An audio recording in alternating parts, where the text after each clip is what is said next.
like should be better now. Buffalo Billish. That's great fun. that you did that. That it's been like that the whole time. Yeah. While we were having that conversation about Just so you know, I was trying to make him levitate against his will. Okay, wait. 5 feet every turn. So that would be really fun. Yeah. Everyone. Thank you to Dr. Fanto. Yeah, thank you, Dr. Fanto. Oh, Mary, very good play. The party. George Washington, Hippo Teeth. Also, George Washington didn't deliver his farewell address verbally. Yeah. Orally. Sure. Also, the With party. them teeth. Yeah.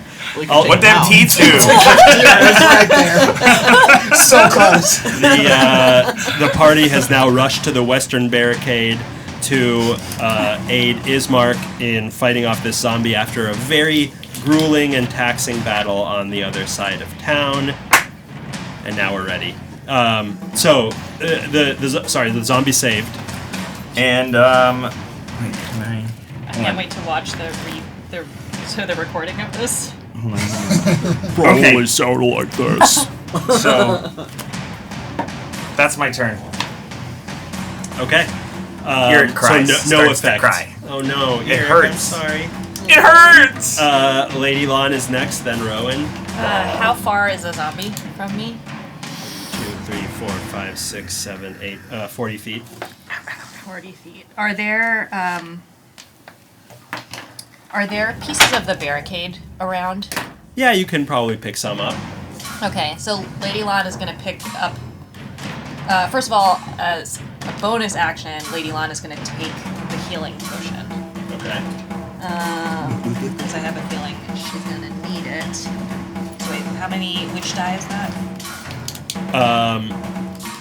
Is that just... Is that a D? It's probably 2d4? 2d4? Yeah, That's what I was that makes sense. Okay. 4 total.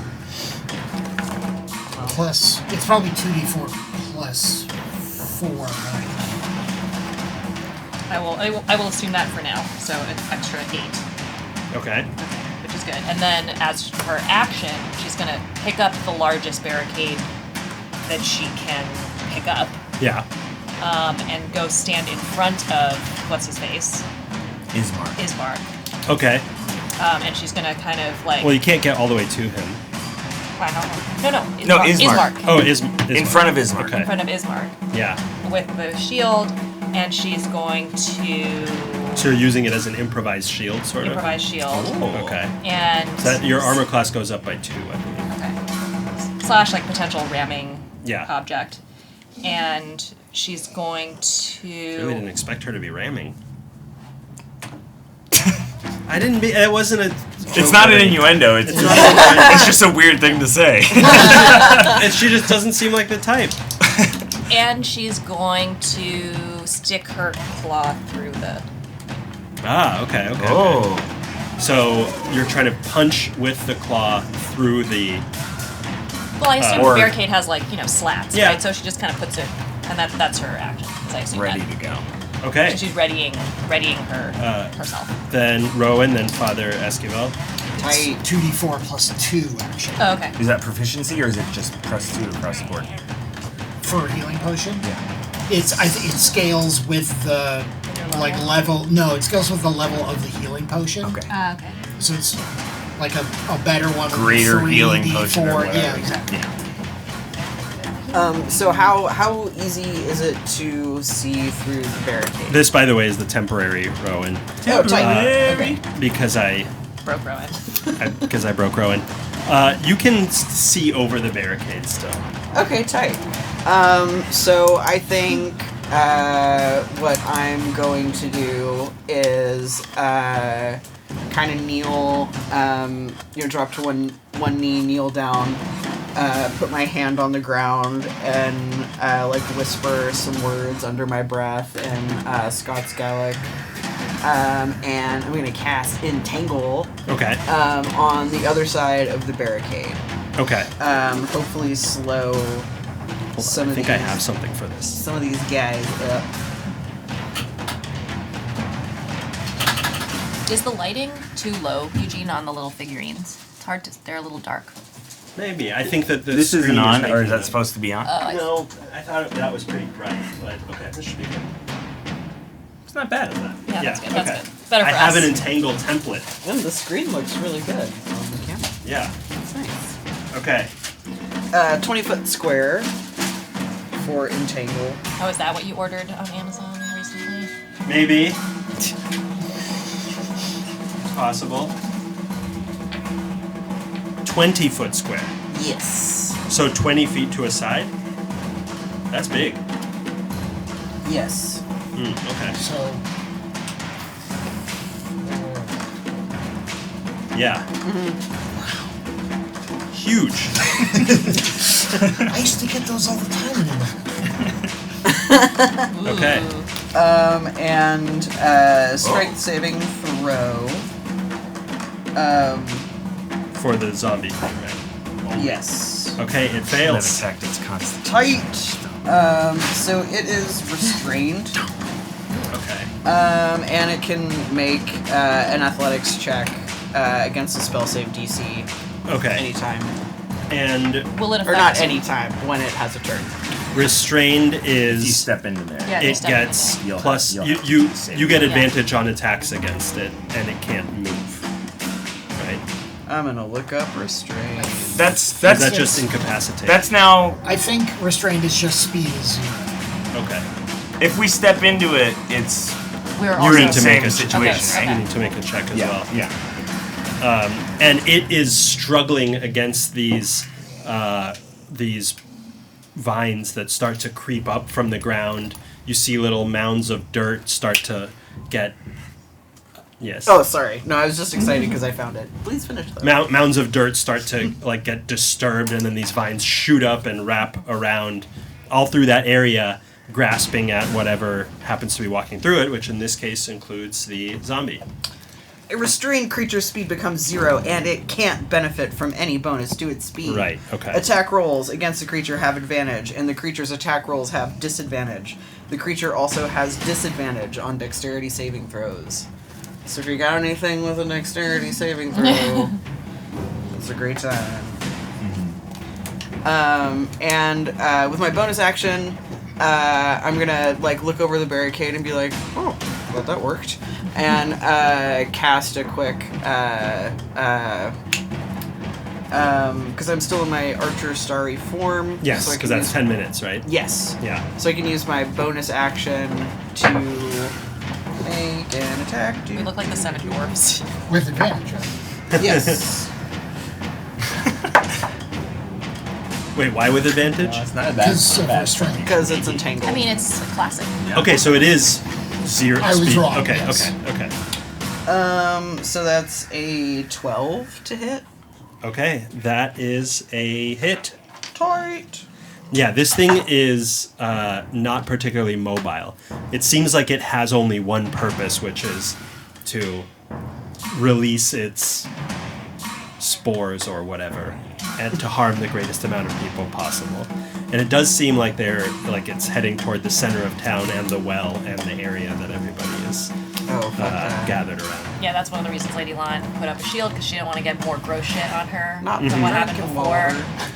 So, Like, she 9 has damage. few outfits right now. okay, 9 damage to his face. that's right. And I'm gonna stay where I am. Okay, That's my turn. Father Esquivel.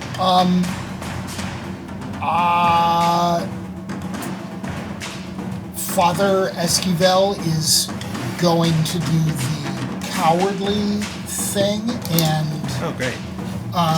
use a bonus action to do healing word on himself. So he regains. What is that? That is a great. So 1 and a 4. So 5 plus 4 plus 3 is 12. Yep. Still have inspiration. I do. Okay, so I'm in much better shape than I was.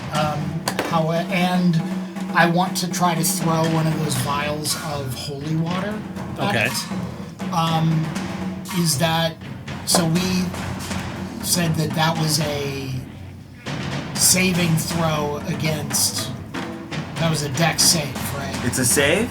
It's not an attack? It's an attack. Because this was something I was confused by last time. Yeah. I think it should be an I attack. thought it was an attack. It is a standard. Throwing. Yeah, you make a ranged attack. Okay. Yeah, I'm gonna try. I'm gonna try for a. I'm gonna try to do one of the holy water vials. Okay. Flasks. So standard ranged. Yes.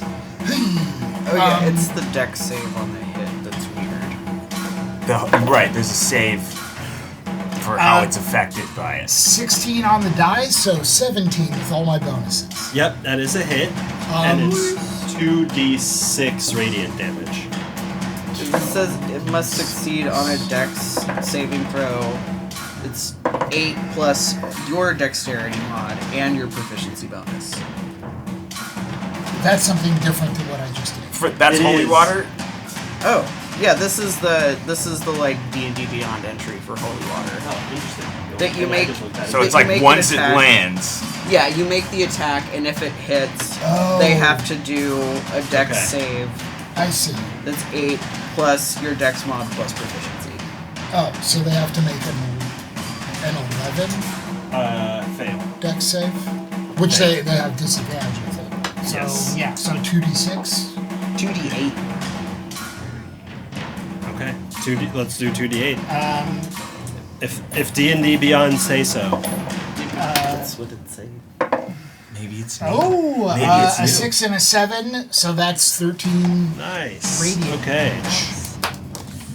That's a good kind of damage. Yeah, very good against undead. It is. Anything else?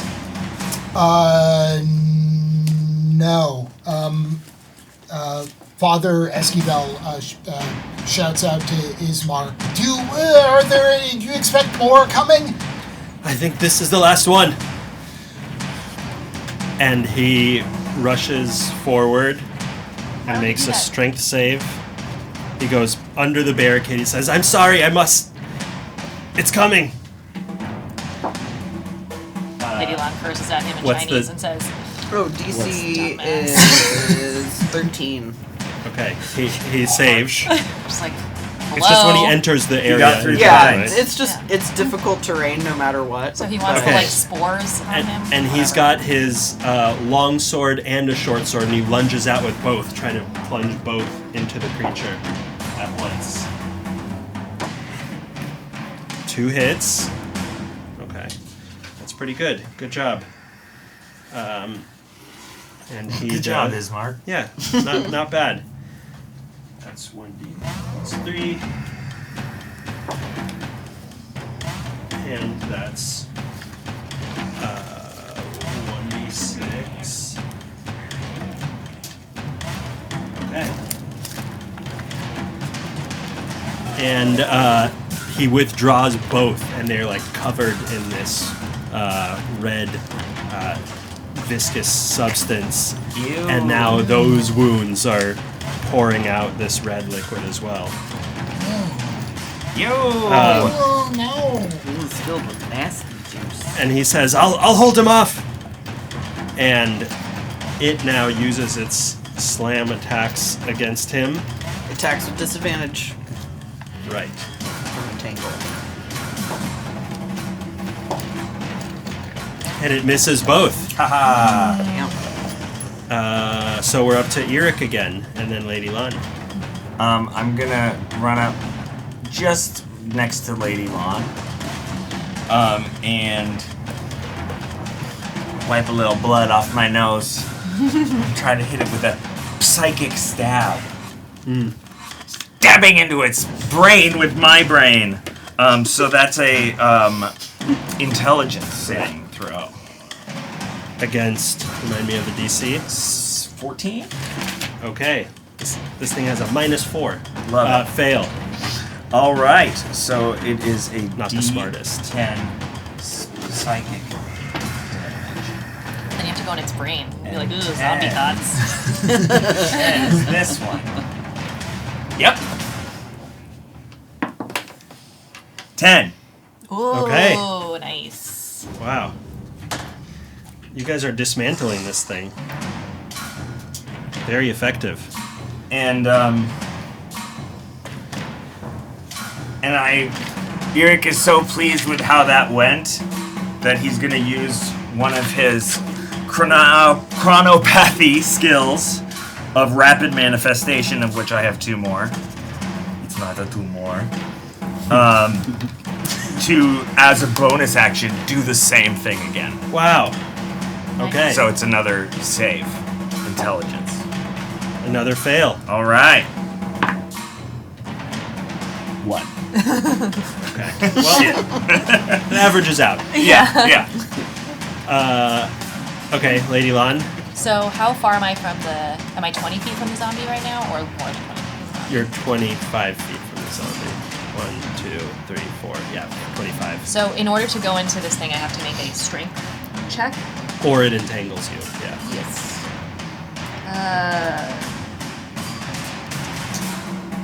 She's like... She's really annoyed. She was hoping that she wouldn't get, like, covered in goo, but she's... I'm sorry for being very effective in combat. In a So gooey she way.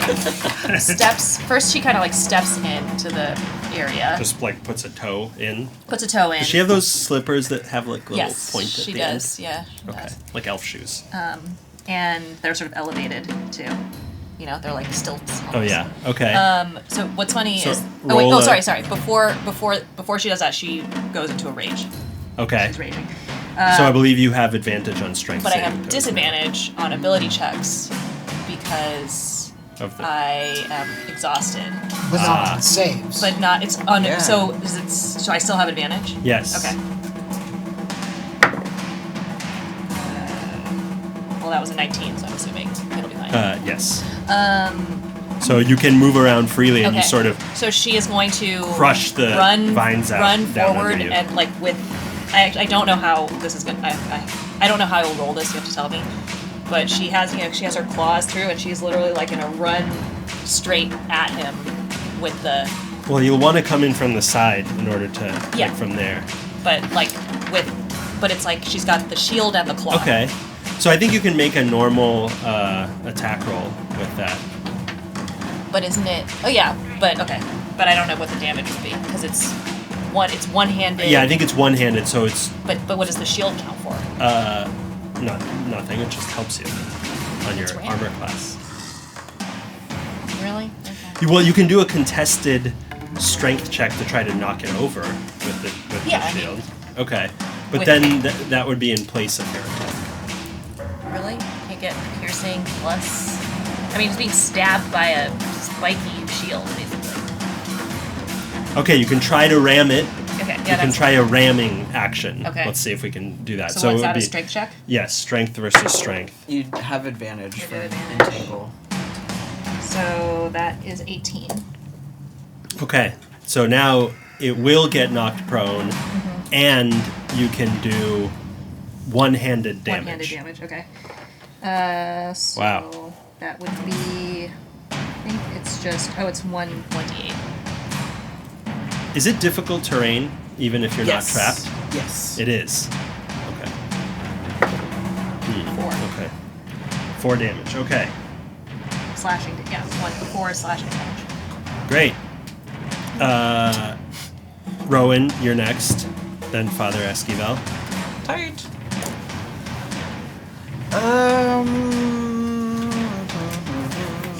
Running out of spell slots. Ah, this thing got really knocked over.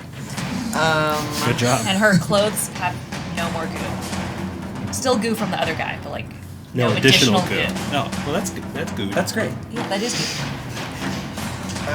So, Those are priorities. so first, I think Rowan shouts up at Lady Lon, like, I'm sorry about the vines. I can help fix your shoes if you need.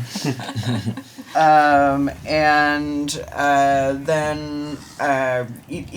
even though this guy's prone and he's going to be harder to hit, I don't care. I'm gonna Well, cast- it's canceled out, right? Disadvantage plus advantage Oh is right, canceled yeah, out. true. Yes, it'd be a straight roll. I'm gonna use one of the charges of my star map and cast Guiding Bolt Okay. at his face. Stupid face. Ooh, 21? That's a hit. And so what is it, 4d6? Yeah. And things have now extra advantage, so it's 2 advantages. Like our 2 inspiration. I get to roll 4 dice. Highest one. Not amazing. My brain is broken. 10 damage. Okay. So the starry bolt shoots and They are winds its radiant way. damage, though. Yes. So it winds its way around the people in front of you and kind of and lands into the prone body of this zombie. And each time there's a hit. I should have done 2 more damage, by the way, because I was in a rage. Oh yeah. Each time there's a hit, it sort of like puffs out more of this red stuff. But it is still on the ground. With my bonus action, I'm gonna throw another starry wisp. Oh my goodness. The starry wisps. Just killing me with these starry wisps. The wisps! You gotta love them. Oh, that's a crit. Boy, oh boy. So that's... I know what a D8 looks like.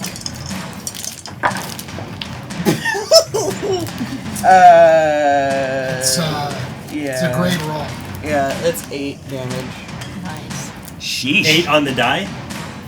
No, it's I rolled double the die. You rolled a 4. Oh, you rolled 2 die. Oh, I see. Yeah, I doubled the Okay. dice for the crit.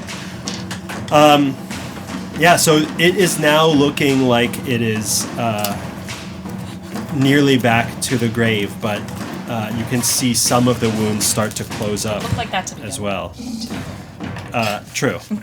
But back to non-undead. It's like canceling out the advantage and disadvantage. Okay, Father Esquivel, you're next. Keeping it simple, Sacred Flame. And that's And that's a dex save with disadvantage because of the restraint. Okay, well, it's a fail. Okay, Boy, oh boy. that is 1 radiant damage. Hey, but Little by little. little by little. And that is all I can do. So since the guiding bolt hit, I believe that that Ismark still has advantage with his 2 weapons. They're both hits regardless. We can't miss. Jeez Louise.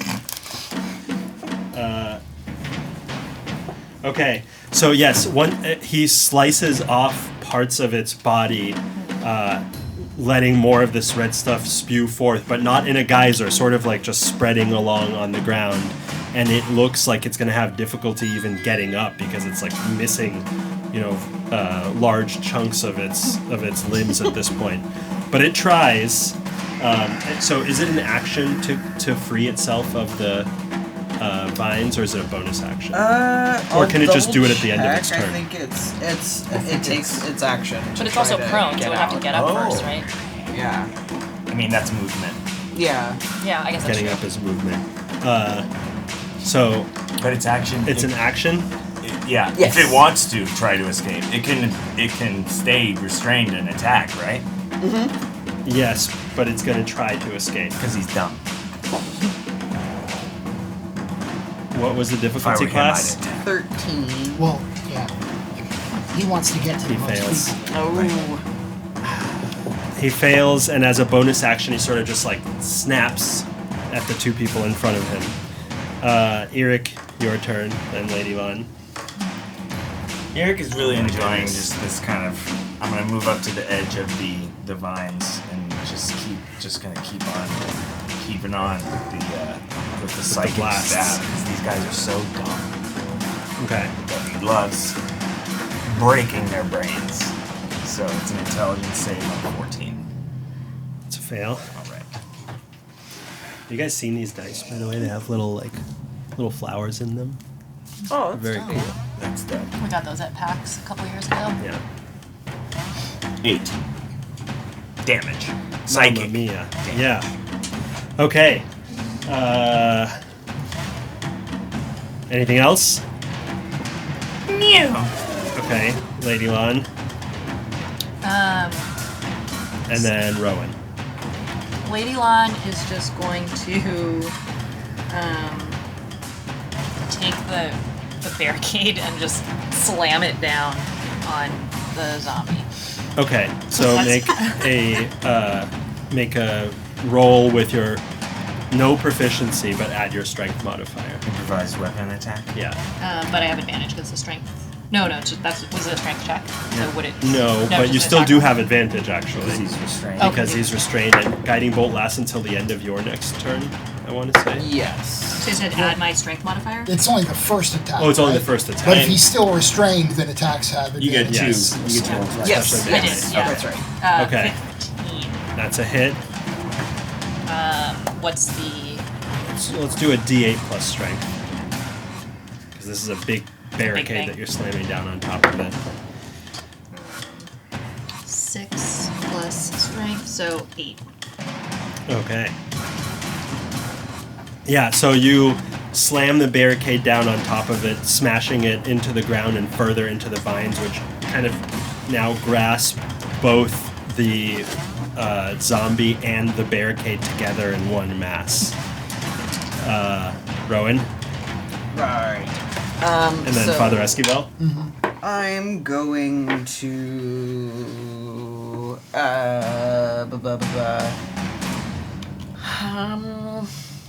Yeah, I think I'm not gonna do anything super fancy. Just gonna hit him with two starry wisps. One on a bonus action from my starry form. Okay. And the other one just like regular cantrip style. Did that get my Great. 2 damage but it's not a strength weapon because it's improvised? No, Fine. 11 to hit. that is a hit. Oh damn. Nice. This thing has a lot of hit points, but it is not very difficult to hit. Oh Jesus Christ. It's a 1 Okay. damage. But it's Okay. radiant. Yes, Well, that's something. 18 that's also a hit. type. And this one gets my wisdom bonus, so it's 7 radiant damage. Okay. So yeah, all of these shapes like flying into it, and it's basically getting lit up like a pinball machine at this point from these from between the sacred flame and the starry Just wisps. It's like I'm holding a Roman candle, and it's just like, Yeah, exactly. Father Esquivel kind of like assesses the situation and like kind of relaxes a little bit and like kind of moves to sort of stand like a little bit side by side with Rowan and kind of do a similar like ranged like attack. yeah, we're quite fine With the back sacred here. flame. Yeah, sacred flame. It saves. Wow. Even with disadvantage. What is it? Against Dex. 14. Dex. Dex, yeah. No, it doesn't. I'm sorry. Wait, but it's prone. Right. So Right, but it's still not an attack restrained roll. by the. It has disadvantage on dexterity checks for being restrained by Oh, the that's vines. right. And he doesn't get a disadvantage because it's not an attack roll. Yes, correct. Okay. 7 radiant damage. Okay. That's just getting lit up. Yeah, seriously. Anything else? No. Okay. It looks. It's now moving much more lethargically, and it's some of its limbs are just barely hanging on by a thread, but it's still moving around. And with this twisted look on his face, Ismark is just stabbing again with both of his weapons.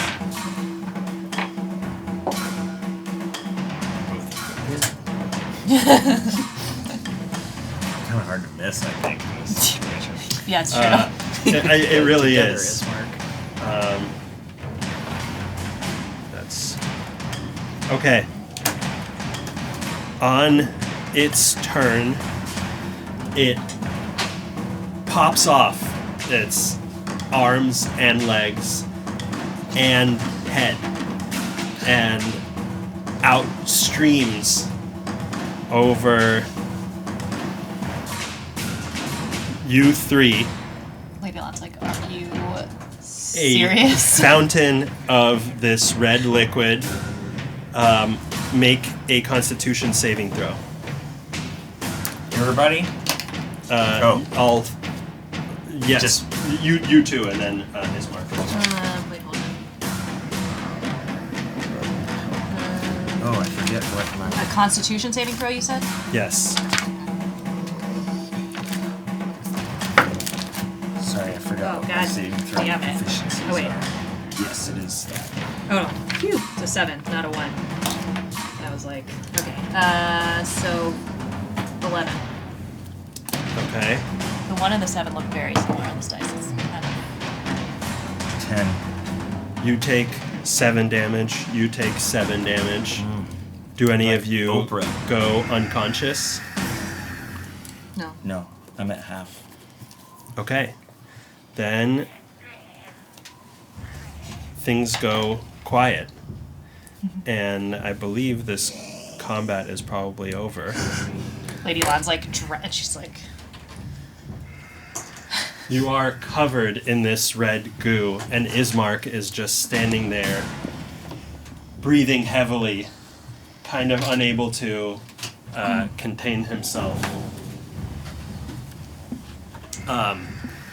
It seems like for a moment things have somewhat quieted down, and the people in the square start to move around in a more assured way, knowing that maybe this is not going to be the night where they die.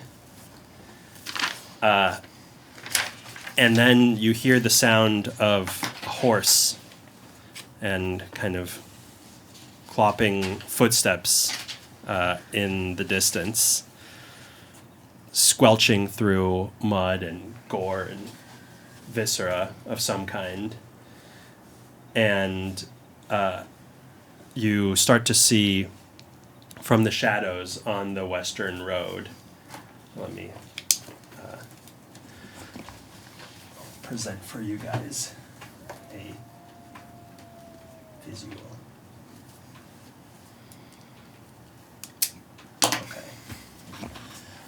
Okay.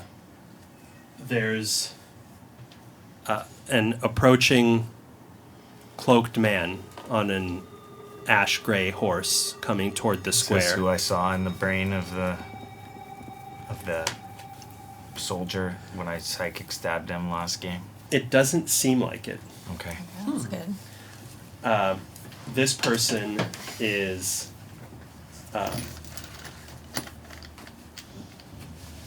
they have dull shadowed eyes, and behind them on the horse are trailing at least a dozen shambling undead. They're not Oh, good. they're not approaching with any kind of urgency, really. It's more of a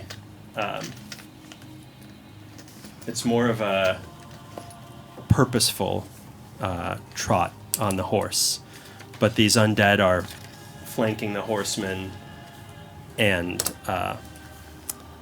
following alongside, barely able to make it through the kind of cramped streets of the city that are now crowded with the bodies of the dead.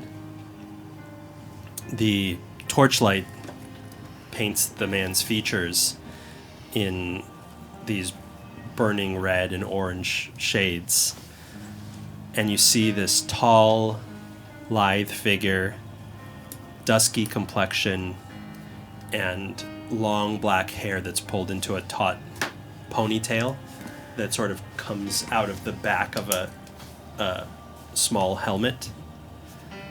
There's a light cloak on their shoulders, and the edge is rimmed with very thick white fur, probably to protect from the cold here. The hands of the figure are covered in these very supple, very nice-looking, Lady Lawn notes, leather gloves, and a deep purple tunic is on, trimmed with bronze, is visible beneath a layer of pretty tough but also flexible leather armor. And on its belt, there's a curved saber, and on his back is a pair of scimitars. It's a him. Looks like it, yeah. I actually have a mini prepared in case you guys want to start shit, but it sort of looks like that. Strangely, his ears seem to taper sharply upwards to a point. Does he look like someone on Laura's shirt? Maybe, but not nearly as fair. And he's got these dark brown eyes that have a almost what's the wolf adjective again? Lupine. Lupine. I was going to say vulpine, but that's fox. A lupine kind of. Or Tedustine. You mean testudine? Testudine. Yeah, it's turtle. Turtle. Oh. Yeah, Testudo is the mascot of the University of Maryland. Am I testudine enough for the turtle club?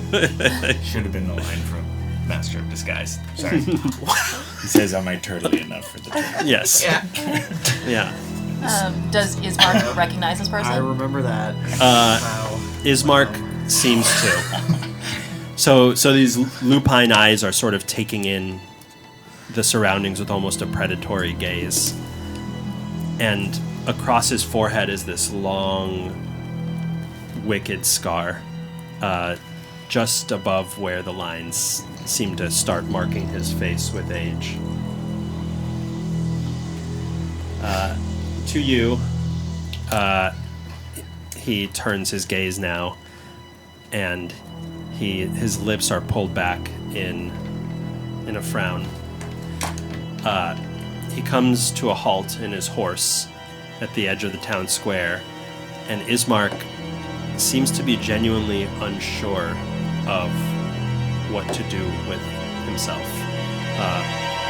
It seems like he is in equal measure about to run forward and also almost cowed. And then he pulls out a scroll, rolled parchment, and begins to unfurl it very calmly, and he starts to speak.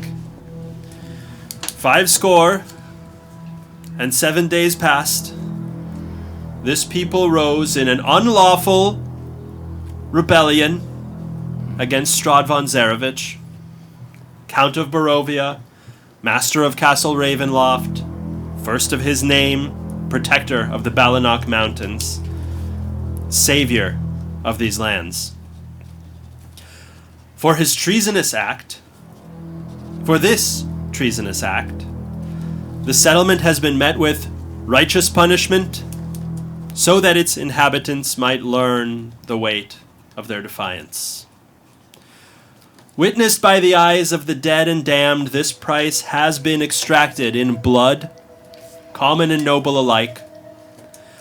Let it be known that on this day, the mercy of Strahd von Zarevich extends once more unto those who return to their fief and field, while those who continue in their folly shall be swept away as chaff before the wind. He flips it over to see if there's anything on the other side. Seeing that there's not, he curls it up again and starts to move forward. settling his gaze intently on Ismark, who stands by you. And as he gets closer, you start to hear, you can't quite tell what. It starts as like a dull roar, like waves breaking on the shore. Just a prickle at the edge of your awareness, like the water washing against rocks. And then as he gets closer, the sound gets louder, more insistent, and amplifying and building on itself, until when he's just 10 or 15 feet away, it resolves from a more innocuous sound into just a torrent of screams, human screams. Just a cacophony of 1,000 voices, pleading, crying, begging, suffering, dying.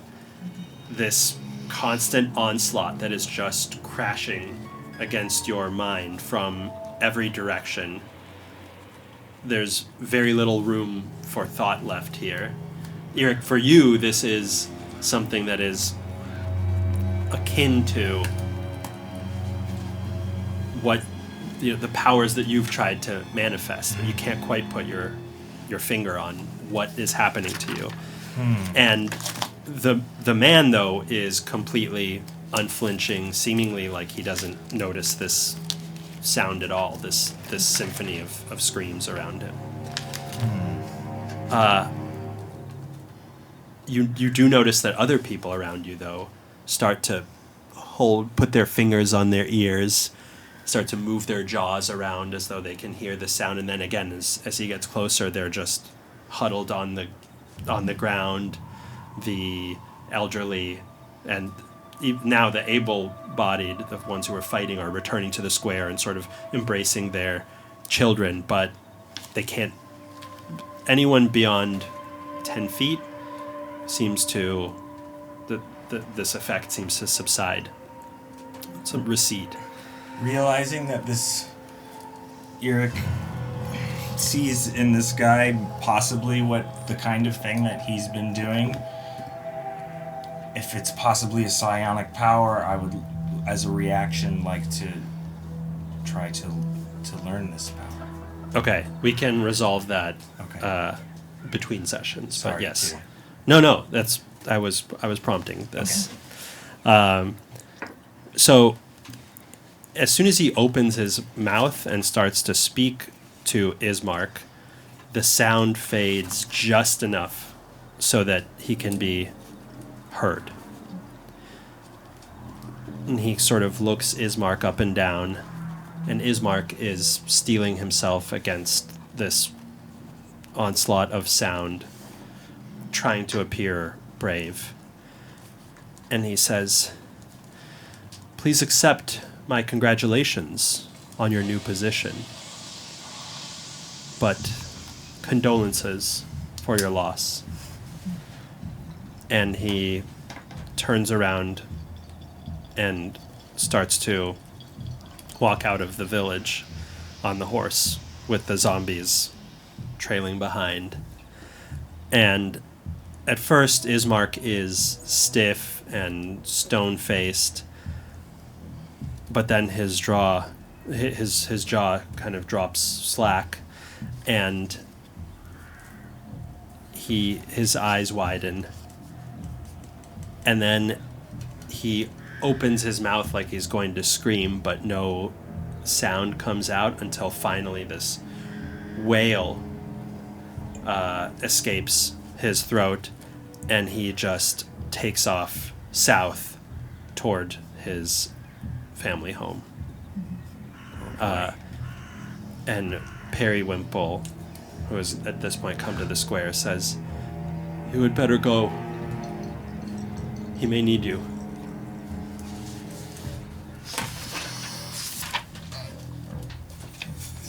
Very well. Is the raven that had brought us here anywhere in the vicinity, like watching? It seems to be following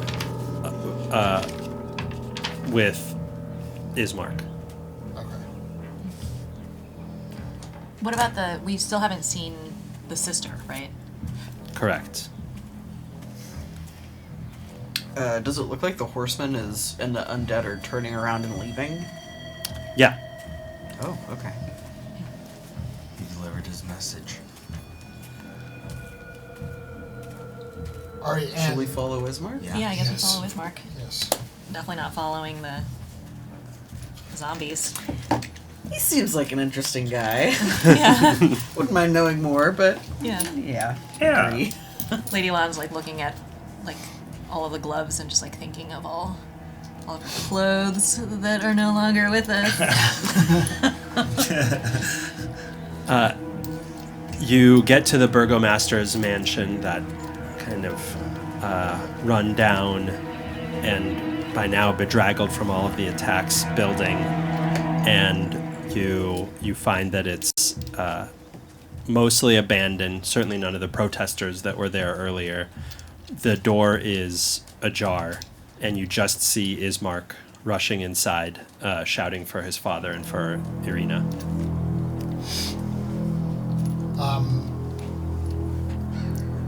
Is this where we were staying? Yes. Yes. Okay.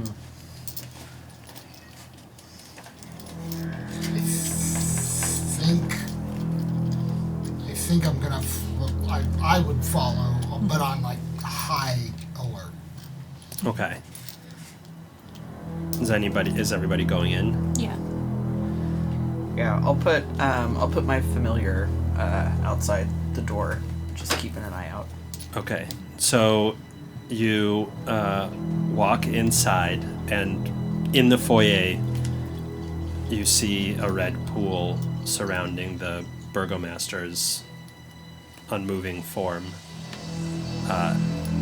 His eyes are just staring up at the ceiling, and there is a long and almost elegant slash on his chest. And not far away, Irina is lying crumpled on the carpet beneath a window, with the curtains kind of lazily drifting in the cold wind. The window is boarded up. Ismark just immediately descends to cradle his father's head in his hands. The burgomaster seems to be obviously dead. How is Irina? Roll a medicine check. Guidance to you. Oh, thank you. Where is that for?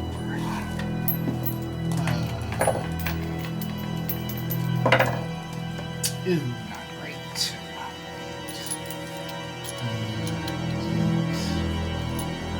12. So she has a pulse, and you put the back of your hand against her mouth, and you can feel that there's breath. She's pale and weak, and there are 2 bloody puncture wounds on her neck. Oh. But as you're inspecting them, her eyes flutter open, and just immediately she begins to shriek and pull herself away from you and push up against the wall behind her, and then calms and then sees the body of her father and starts to yell again. Oh my god! My god! It's going to be all right. It is going to be all right. She locks eyes with Ismark. What happened?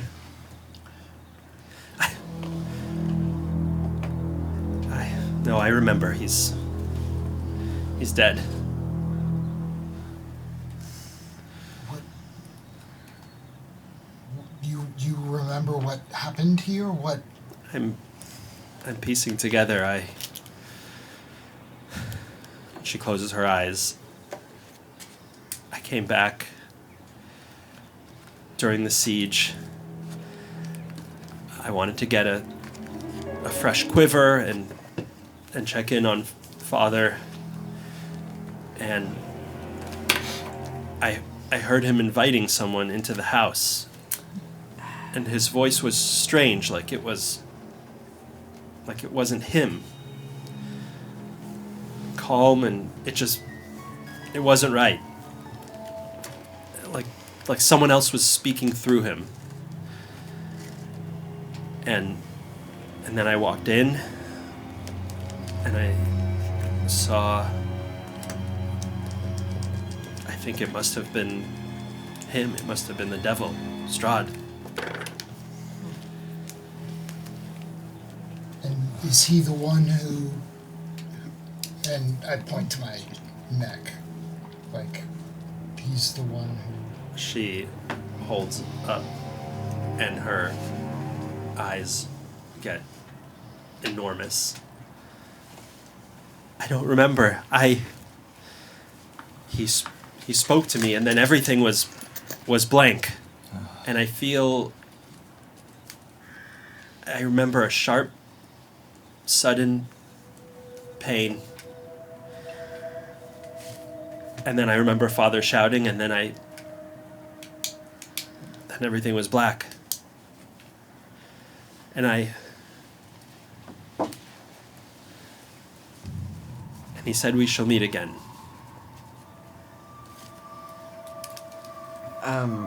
I'm gonna like slowly walk over to her, put out my hand and try to like comfortingly rest it on her shoulder if she's not like looking too freaked out on my approach. And It doesn't seem to help or hurt. Okay. She is far off in a way. And I'm going to just like in very calm, soothing tones be like, I'm sorry that happened to you. You're going to be okay. Do you mind if I... How do you know? Do you mind if I take a closer look at you? Okay. So I wanna... Rowan is like...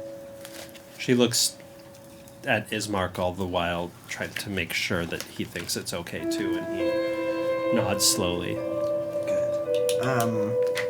So, like, by no means an expert in this weird shit, but, I want to try to, like, make an Arcana or a Medicine check to see if what we're looking at is just a flesh wound, if there's something worse going on here that we're going to have to worry about later.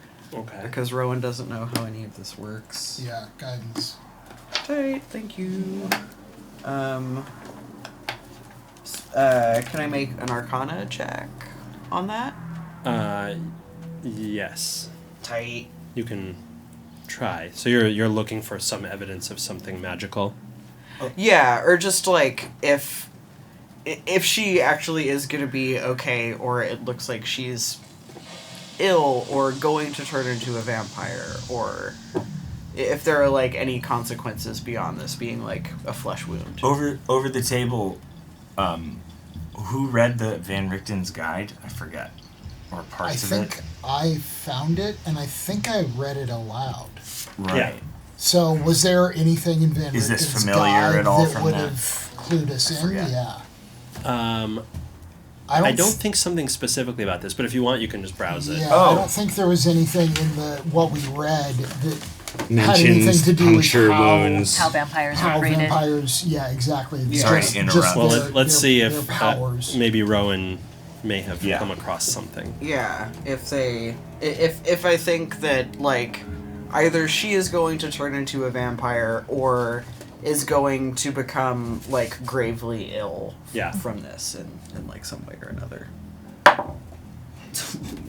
Thank you for the guidance. 14. So you've encountered some sources about creatures that can sort of take control of people through harming them, attacking them, and if you don't quite remember like anything specifically about vampirism, but it seems like, based on your experience, that it may take a more steady program of draining, biting than just one time. That it's going to have some effect, but maybe not entirely give him control yet. Cool. So I'm just gonna ask her, like, very calmly. Is this the first time that this has happened? Yeah. And then she starts to sob again, looking at her dad. It's okay. You're going to be fine. We're just... He's not. He's gone. Well, I am sorry, but... Well, Why we would can she try to kill protect him you. and why would he kill him and spare me? I can't be sure why, but you are very important to him, it seems. Your father passed from this world with the strength of his convictions and with the knowledge that he sacrificed much because he believed in you.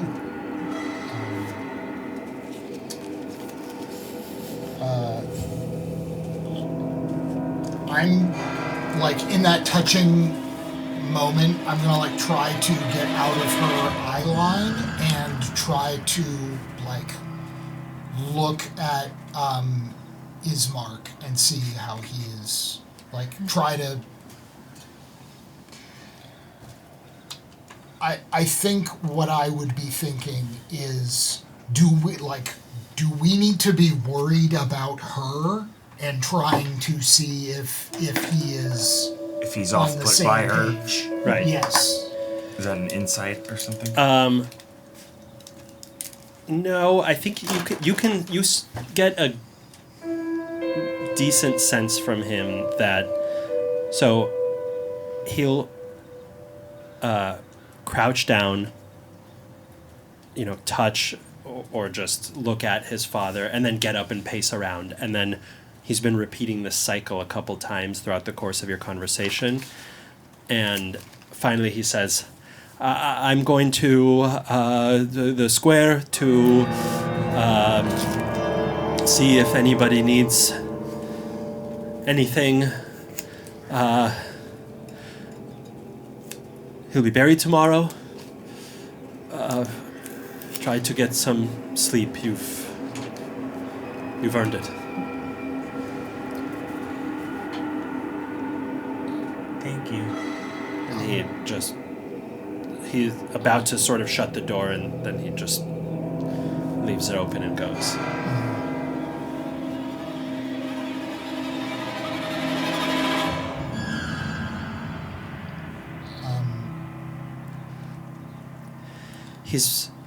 He's right.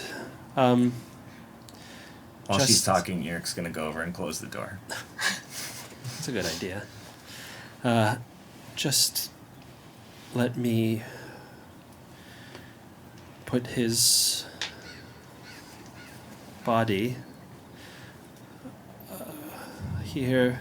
Can you help? And she picks up her dad's arms and tries to lift him onto a divan.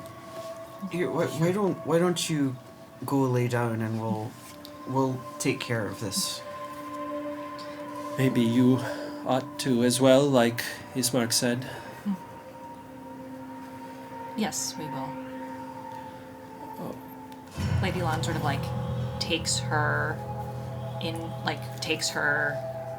not hand, but just kind of guides her upstairs to her room and gets her a basin of water to wash her face and stuff, and just sort of hands her. This is not Lady Lan's specialty, comforting words. So Lady Lan just gives her a washcloth and a basin of water.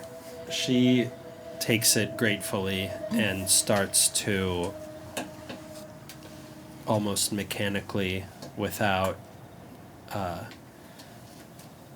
much purpose, wash her hands and face. And she says, I'll be... Really. Thank you. Lady Elon closes the door and then comes back down to help with the body.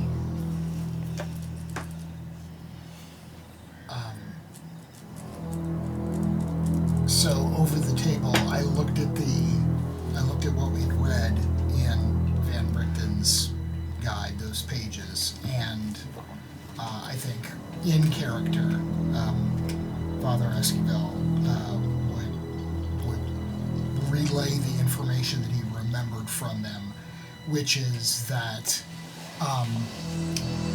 those killed by vampires using the vampire's fangs can become vampire spawn, but that the process of creating, as you said, the process of creating a vampire is seems extensive and would require multiple nights in a row of captivity and blood draining. And, so we likely don't need to worry To burn this body.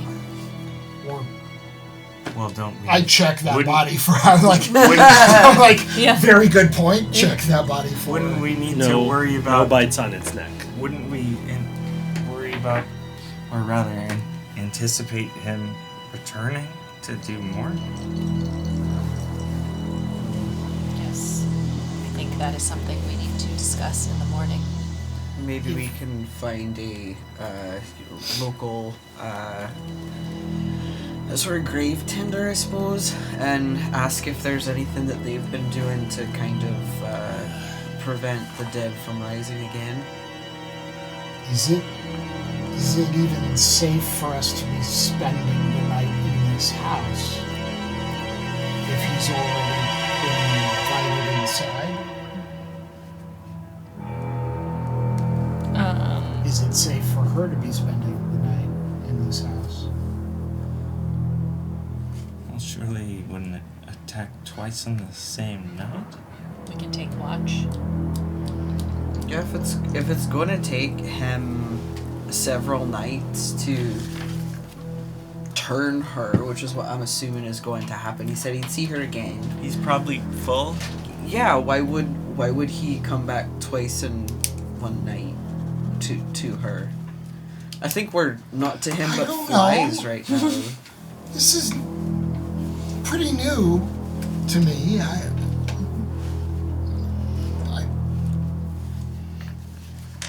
I guess I'm just worried. I think we're all with you there.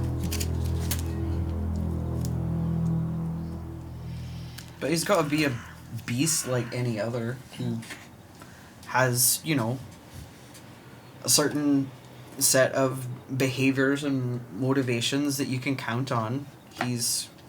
He was hungry. He fed.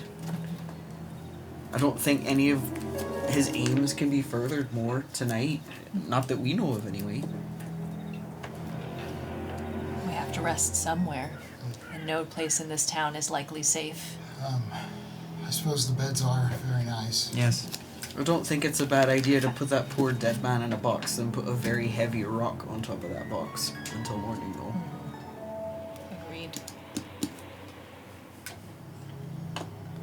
I look for a box.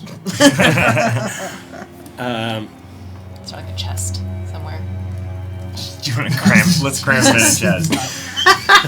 Is there one of those You- ottomans that has storage in the bottom? You go to bed, we'll take care of your father. Cramming it Another into a foot locker. Cut to. Cut to just one of those rolly storage spaces under a bed. Yeah. Yeah. Like an IKEA solution. Yeah. No, we took out the trundle and then we just stuffed him under there and then we put the trundle back in. Yep. You spend some time looking around, and a bit of that time looking at and kind of considering a chest that looks a little bit too small. But before long, Ismark actually comes back, and he and another person who he then says goodbye to briefly at the door have brought a coffin. No. convenient. He says, "Where's my... Is Irina okay?" She's resting. Okay. I got this coffin for my father. Does it have a lock? Is that rude to say? I don't believe in the traditional model they have such a thing, but I don't mind the way you're thinking. Maybe we can put something on top. Sad as it is. And he sort of points to the couch and says, maybe this on the top? Sure. Okay. So he looks for assistance from one of you to place the body in there. Rowan crosses their little string bean arms and looks at Lady Lon. Lady Lana's sort of like, well, I'm already, like, she's like still covered in goo, and she's like, I mean, yeah, very well. And she helps. Very strong. Would you like some clothing, or... We don't have much, but at least it's clean. Somewhere to wash my clothes would be most appreciated. We can do this, yes. We have clean water, and he shows you to the chamber where he then goes. You hear a pump in another room, and he brings a basin of pretty cold water. It doesn't smell the freshest, but it'll do in a pinch. Well, Lady Lon has recovered her stuff, which includes soap. So, Okay. so Lady Lon kind of like takes the basin and goes upstairs to her room and is. You all have one room. Oh, we all have one room. Yeah. Well, Lady Lon is going to. Like, is there like kind of make a little area for herself with a little screen? Yeah. Well, how would you hack that together? Like maybe like a sheet over like some taller furniture. There's a mirror. There's one mirror in there that you can... Like attach. Yeah. Is there anything else that you want to do before resting this evening?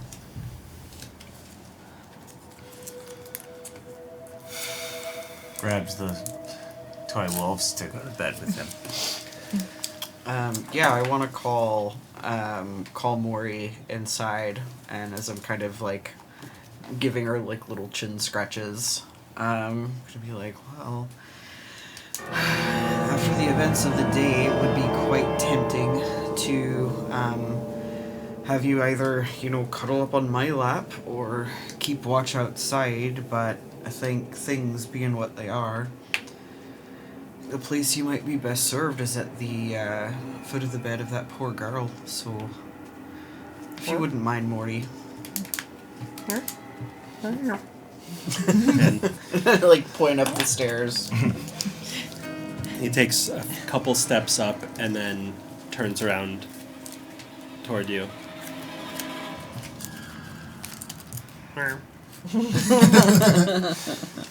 He's a cat. Is that right? Yeah, Morgan's a cat, but can be a lot of things. Be like you, Bartholomew. Are you keeping watch? Yeah, I assume we'll take turns. Or like. Okay. Who's first? I'll take first watch. I think I have. You don't want a 12-year-old boy alone taking watch, do you? No, I don't think so. This is hard. This is Would you? This is kind of like Just that, saying, like over the table. that like logic problem with the river and the the- fox and the grain and the chicken. Yeah. This is like you don't want to leave the boy to watch alone, but you also don't want to leave the Catholic priest to watch alone with him. Oh no! Right. Oh no! So I thought we decided that we were just gonna Ignore that part. Ignore let it that be part with of those it. guys. He's not really a priest. No. So, I guess Rowan is first, and roll a perception check. Oh boy.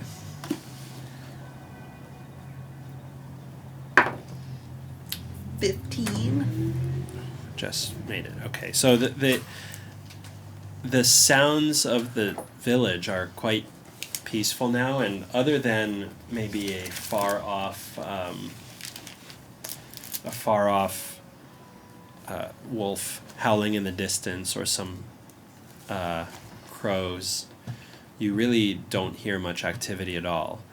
And so it does catch your ear, but only just when you start to hear Ismark and Irina talking, and it seems like they are raising their voices a little bit. Would Rowan try to eavesdrop? Not only would I try to eavesdrop, like where I'm sitting, I would actually like because I left Morrigan, my familiar, with Irina, so I'm gonna straight up warg into my cat and just see what she sees and hear what she hears. So you can Nice. hear, or you can see, in Irina's room, she is sitting up in bed, and Ismark is in there too. And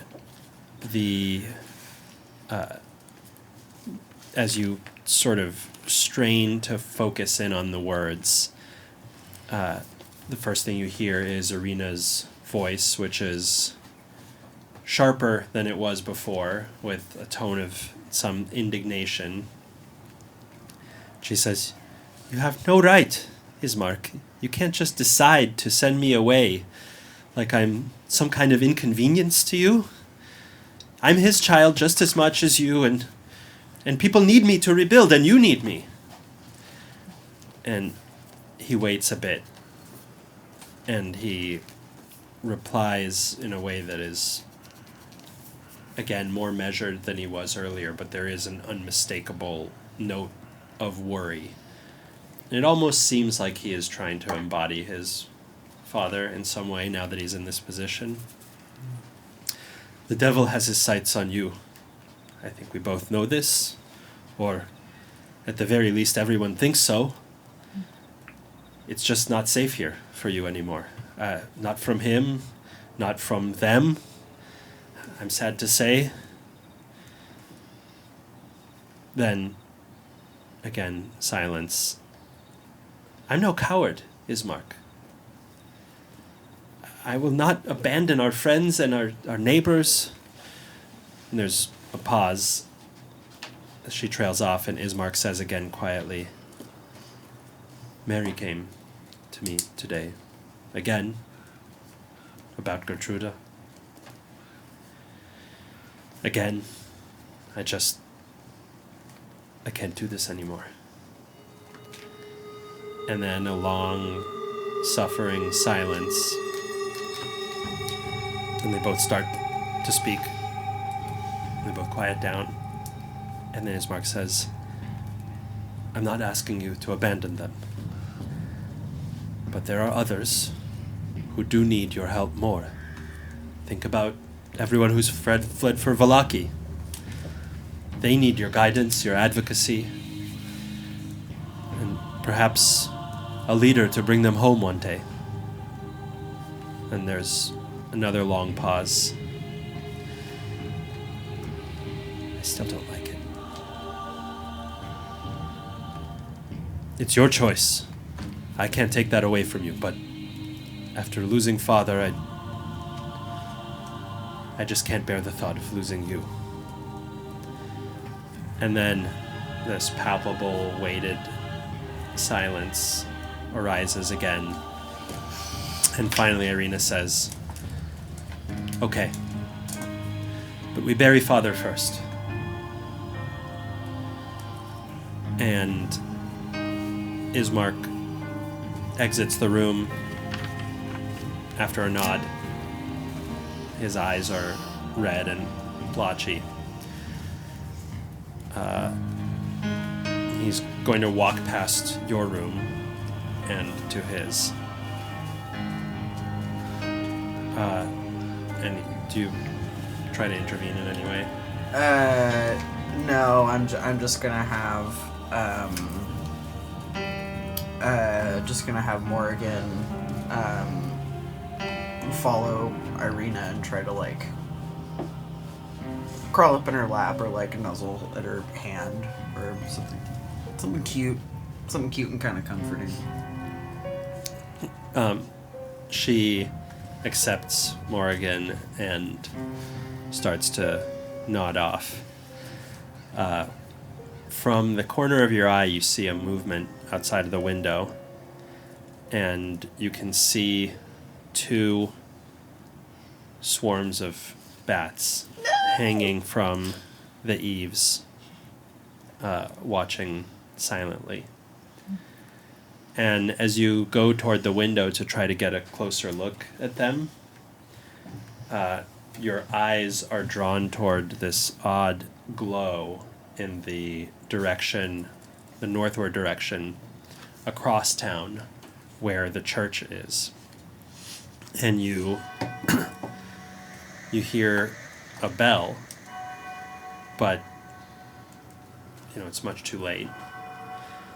And then you see these glowing, wispy forms start to process from the church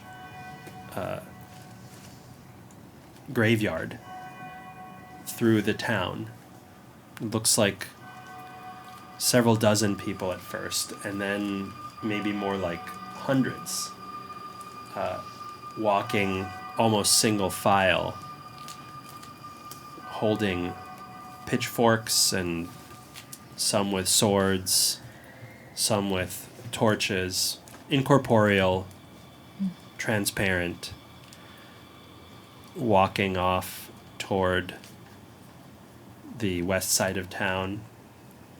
And as far as you can see, now it looks like thousands, forming a trail up to the castle, Ravenloft, that sits overlooking the village. And then maybe 15 minutes later, it all sort of fades away.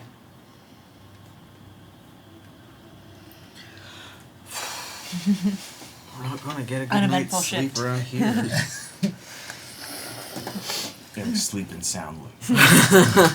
I can't wait for my watch to be over. This is not fun. And then it is. And the rest. Oh, there they are. And I try to sleep. The rest of your watch is, for each of you, is pretty uneventful. And then morning comes without much fanfare. You don't really get to sleep in because the cawing of the birds is just a little too loud. But the sun comes up and it kind of peeks in through the windows. Are you going to head straight to the kind of main hall of the mansion? Yes. Lady Yeah. Lunt's already, like, down there, and she's, like, magically, like, not a hair is out of place. Her clothes, I mean, she's changed into, like, the other set of clothes that she got back, but it's, like, she's, like, got her jewelry on, like, she's back to looking the way that she looked the first day that she met everybody. By comparison, Father Esquivel slept in all of his clothes, did not take any of them off. She's all, like, the dried blood Same deal. and goo Yeah, on. I have not. In fact, you have never seen me take the clothes off. I mean, I washed my face. I'm not inhuman. Didn't brush your teeth, though, of course. No, I don't think that's a thing in this area. I think people might use twigs or something. Twigs? Yeah. Yeah. Yeah. For real. Strict bark. No, I know, with but pink- I'm like, pink they hairs. they must have had something better in the, like, 16. Probably late- something better than twigs. That's Yeah. true. Rowan, Or not. any morning routine? Yeah, I mean, I think they, you'd probably get up, splash some water on their face. In terms of, like, morning routines, probably in the Goldilocks zone between, like, Lady Lawn and Eric and Father Esquivel. Definitely want to, and like, I don't really care who overhears this part of it anyway, but I definitely want to, first thing, tell everyone about the, like, trail of thousands of incorporeal forms with weapons and such, just, like, trailing up to the castle from out the graveyard for a good, like, 15 minutes.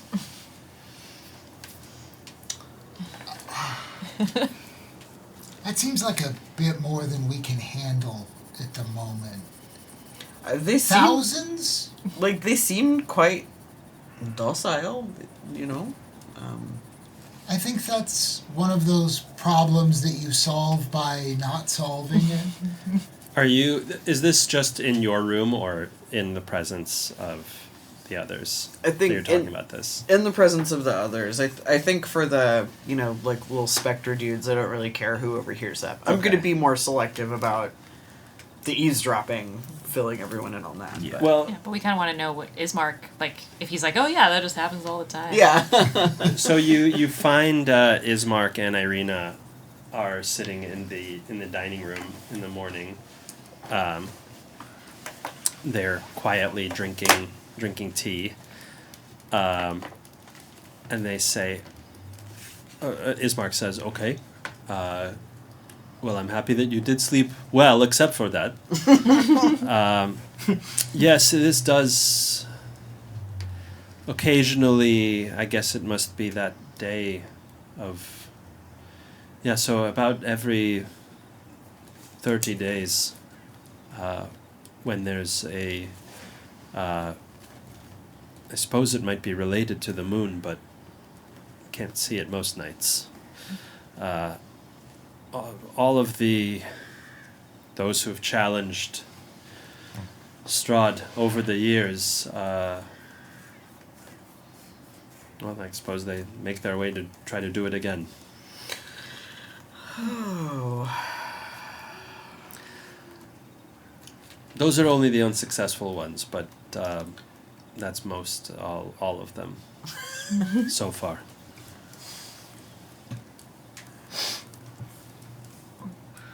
That's no encouraging. There's always a first. And there's only one way out of here, if it's even possible.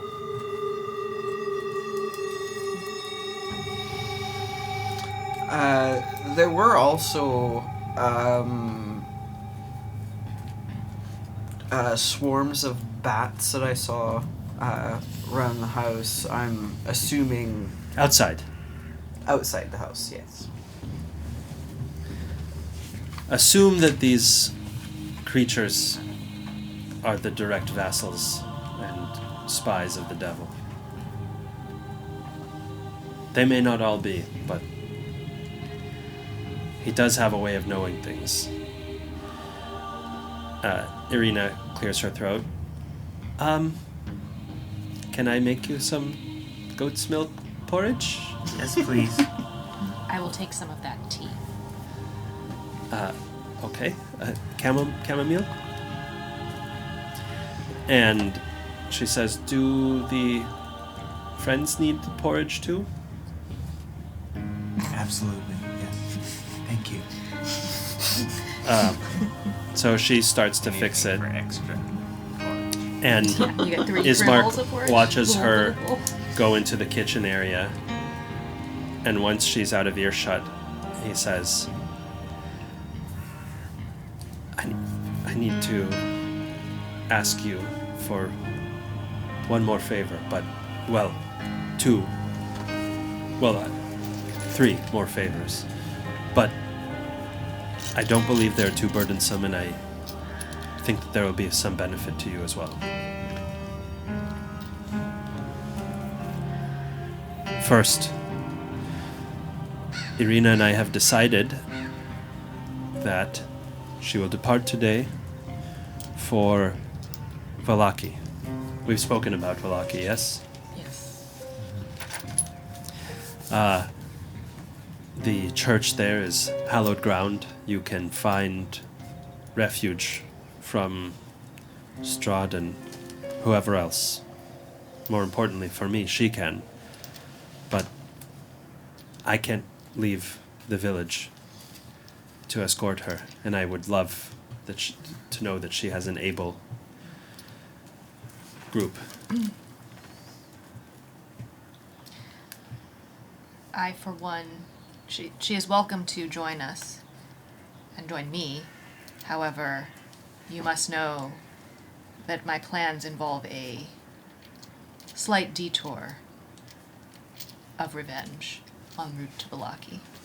I cannot speak for my companions, but I have business to attend Revenge? to. Yes.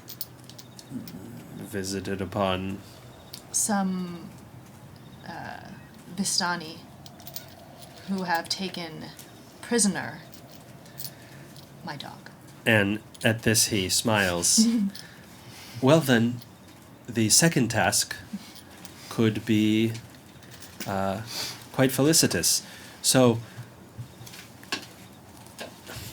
the attacks have become more urgent, and while it seems that his messenger, Rahadin, the man you saw yesterday, signals that the attacks will end, we can't go on living like this. He stares into his mug, and you see his knuckles start to whiten. I've heard terrible things about the age before this one. Worse than even now, if you can believe it. Vampires in every shadow, parents and children disappearing in the night, rats and wolves and bats reporting everyone's every move to the castle, and even if the devil goes dormant again, who would we be if we condemned everyone to that same fate? I want to make a difference. I want him gone, if it's at all possible. And if there's one person in this whole land who I suspect knows how to do it, it's Madame Eva of the Vistani. She dwells at the Tser pool in their camp. And it sounds like you're headed there. Yes. Though hopefully Madame Eva will not stand in my way. I've never met her myself, but from what I know, she is not a dog thief. Is this Madame Eva one of the Vistani? She is, and most Vistani have a comfortable relationship with Strahd. Many of them can even leave and return to Barovia. But not all of them, and she is different.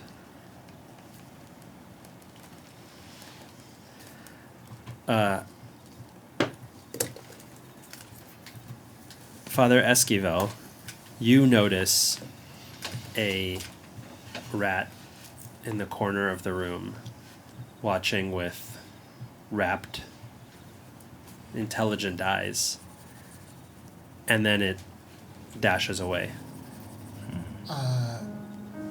You said bats were vassals for the devil. Are there any other animals we need worry about? Because From over your shoulder, you see a rat appear in front of your face on the end of a kitchen knife.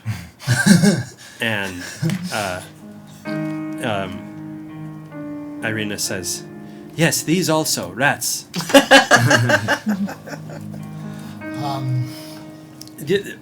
Better safe than sorry. Sure. I'm just watching this like squirming rat like dying like right in front of my face. Yes. I'm going to wash the knife before mincing the onion for the porridge.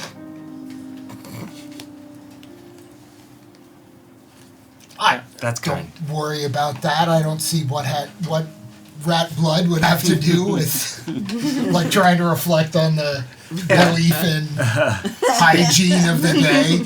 Don't even worry about it. Don't generally carry Who disease. cares? I mean the taste. Not Yum. known for this at the time. Of course. And the third favor, says Ismark. Can you help me carry the coffin to the church? Of course. Yes. Of course, with everyone's help, I can help. Yeah, same here. Brave. I'm not gonna be great at that personally. I am committed to finding you assistance, though. Irina will be ready to leave right after the burial. Father Donovich should still have enough left in him to complete this task, at least. And after eating your... I had to, sorry to interrupt. Yes. When, I was going to go get some of that goat's milk porridge along with everyone, I wanted to ask, am I getting hungry? You are, but that actually reminds me of something. Make a Constitution saving throw. Sure. Thank you for reminding me of this.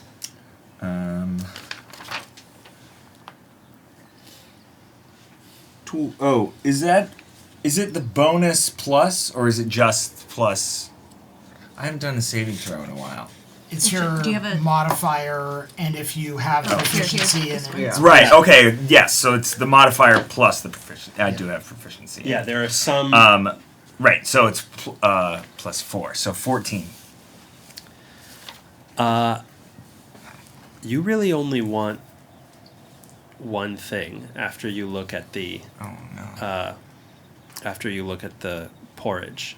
Because as soon as you have a look, you realize that last night you had an incredible dream. You were back in Vienna at a ball like you used to watch through the windows of the fancy estates. And you were minuetting with a... Hold on, let me think. With the wolves. This 16th century. You were dancing. Tarantella, Yeah. the saraband. Oh. There wasn't like romantic music yet, but there was. You could have been doing a waltz. Sure. With a very pretty girl, and you remembered, you could feel her skin. You could taste her breath, and you yourself were healthy, whole. Your skin was a slightly bronzed color. Your stomach was full. Fingernails fully intact, completely normal. And it felt incredible. And it's like that feeling when you have a dream that you don't remember until something triggers it. Looking at this porridge, you really only want pie, the meat pie. Oh, boy. You'll eat it, but you want the pie really bad. Yeah. Okay. And you are hungry. Okay. I mean, I assume they don't have any, but I would definitely ask for if they had any pie. Oh, no, we don't, no, we haven't eaten it. Some people who do seem to really, really like them. Was Eric the only one that ate it? I didn't eat Yeah. it. Yeah. I think Oh, so, yeah, because they right? wouldn't tell me the meat that was in it. Yeah.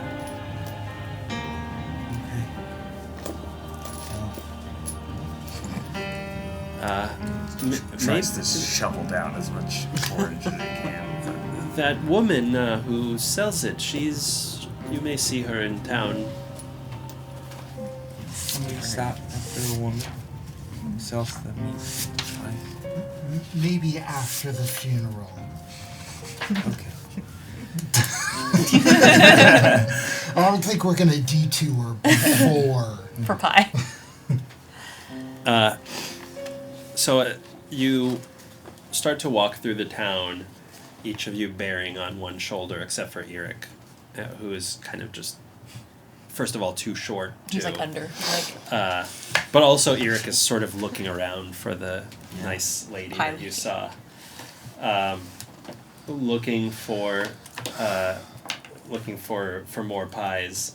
But you finally see atop a slight rise that church that you saw through the window yesterday. It's basically at the roots of the big pillar stone that supports Castle Ravenloft, and it's this gray, sagging edifice of stone and wood. It's obviously weathered assaults of evil for centuries, so it's worn and weary. And a bell tower rises from the back, and through some holes in the shingled roof, you see some lights from the inside. Looks like the rafters are straining feebly against their load. But more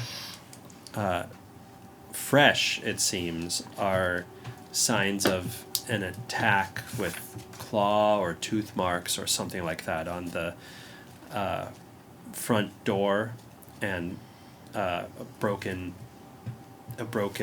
stained glass window, which Ismark says, we just paid to have this repaired. We all scrounged, and he seems disturbed by the damage to the church, but he knocks on the door and calls for Donovich, rather, and his knock kind of echoes through the cold air of the street, but then you hear someone say, "Oh, he won't come out," and it's this hulking silhouette, Periwimple. He says, "I'm out for a walk. Good morning." Good morning. Good morning. Morning. Did you sleep well, Periwinkle? Wimple? No, I was scary. Watching the ghosts. Mm-hmm. Yeah. But I like to take a walk. Walks are good. That sounds nice. But Father Donovich has been not himself lately. Sorry to hear that. How'd you mean? Has he been sick or? Ismark is also kind of trying to listen in and assess what Periwimple is saying. Well, before he was always friendly, and he would give me pie with crabapple. Oh, yeah? Yeah, it was good, very good. But a few days ago, maybe 1 week, he hasn't come out, and he turns people away. And he's missing his special thing. His thing that looks like this. He likes to wear it on his neck, and I would always look at it, and he didn't have it, and now he's mean. And he smells bad. Which I know you shouldn't say about the priest, but he smells bad. Well, the truth is the truth, Periwinkle.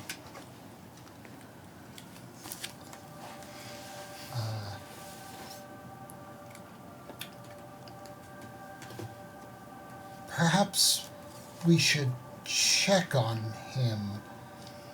I'm sure he's just been staying up late preparing his sermons and counting the donations, tithes, and blessing the water and some such. He used to do that. I used to see him do that, and I would play with Doru. I miss Doru. Can I make an insight check against Father Esquivel? Okay. Because it kind of sounded like he was trying to talk church stuff and sort of maybe didn't know what he was talking about. And Rowan is pretty familiar with like clergy shit. Yeah. Like Catholic clergy shit. Not very good at insight though. Ooh. You beat me on the dice. Oh, it's a 10. Yeah, I don't. Yeah, well, it sounds a little fishy. It sounds like he was a little bit unsure of what he was talking about. Okay. They just look at you, their eyes narrow a little bit, but they don't say anything. So Periwinkle says, well, I won't go inside, but... You should go back and see to your uncle. I'm sure he needs help with your help at the store. Oh, yeah. Okay, that's good. I usually keep walking when I'm walking, so if I didn't stop, I would probably be over there. Okay. We sort of turn Peru around, aim him towards the store. So Ismark says to Irina and you, I suppose we can go inside. It's a church. We can go inside. Why would we be scared? Lady Long kind of like prepares her claws. Actually, before we go in, I've got a question for you, Ismark. So you said the church in Wallaki is hallowed ground, is that right? That's what I am told. Is the church here no hallowed ground? Doesn't seem to be. Oh boy. Alright, well, heads on a swivel, all. I guess we leave the coffin outside. We're not bringing it in. We just throw the coffin at the front door. We can... I guess we can leave it here. It's not... Irina says it'll be fine. There's a lot of coffins here, but they're just all buried.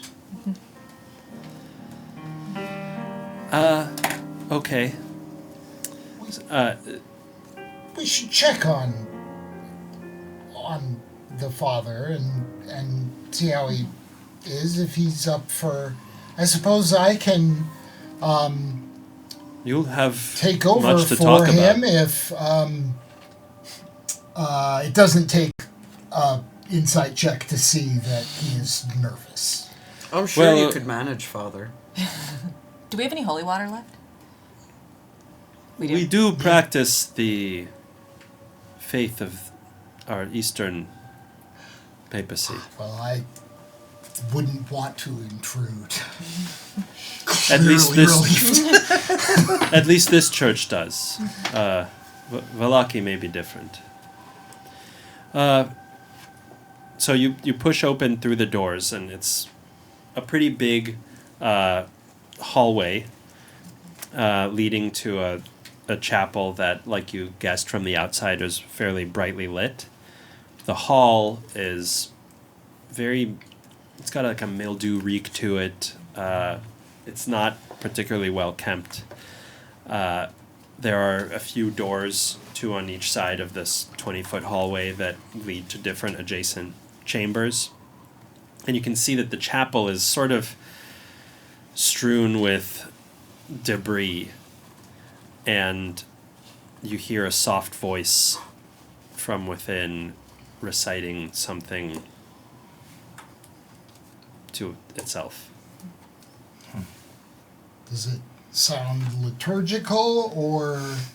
Well, as you sort of try to place it, the mumbling stops at the sound of the door creaking open, and you start to hear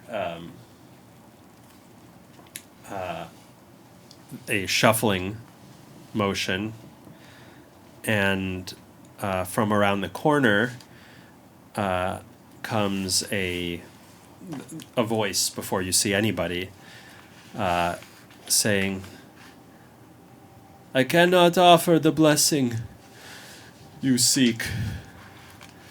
Go and leave this accursed place in peace."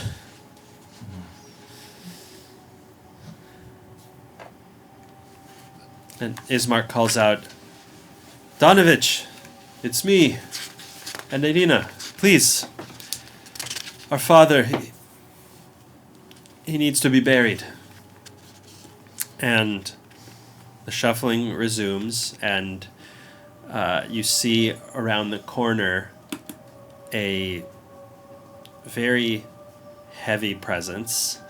The man is heavy set, but his plodding and sort of his whole bearing is weighty. He has pushed back, almost damp, thinning hair with a lot of gray on the sides, and a large blotched nose, bags under his eyes, and kind of saggy jowls. He says, "Oh," he makes a sign of the cross. "I'm sorry for Kolyan, but I cannot perform these rites. He doesn't speak to me anymore."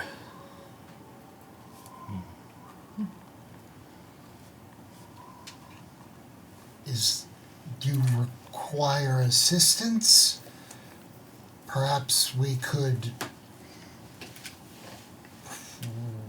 pray together.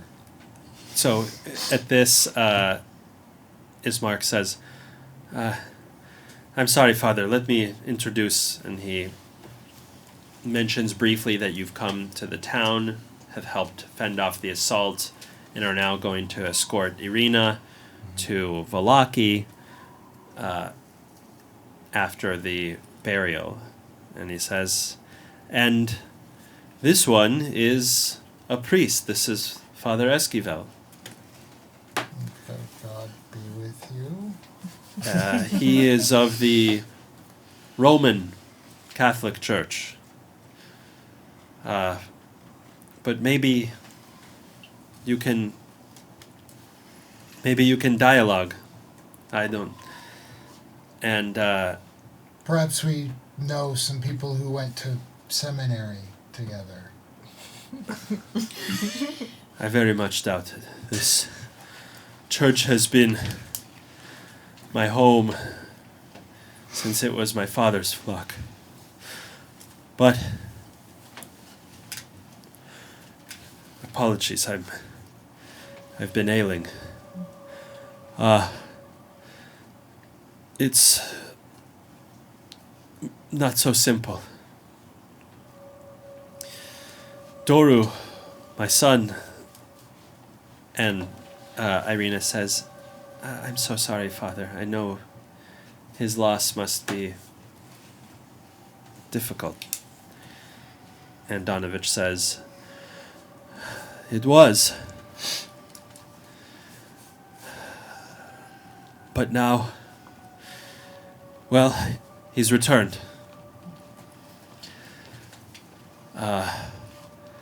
But it's not him. It's some thing. And I gave him my cross to bring for luck when he went to the mountain with that man.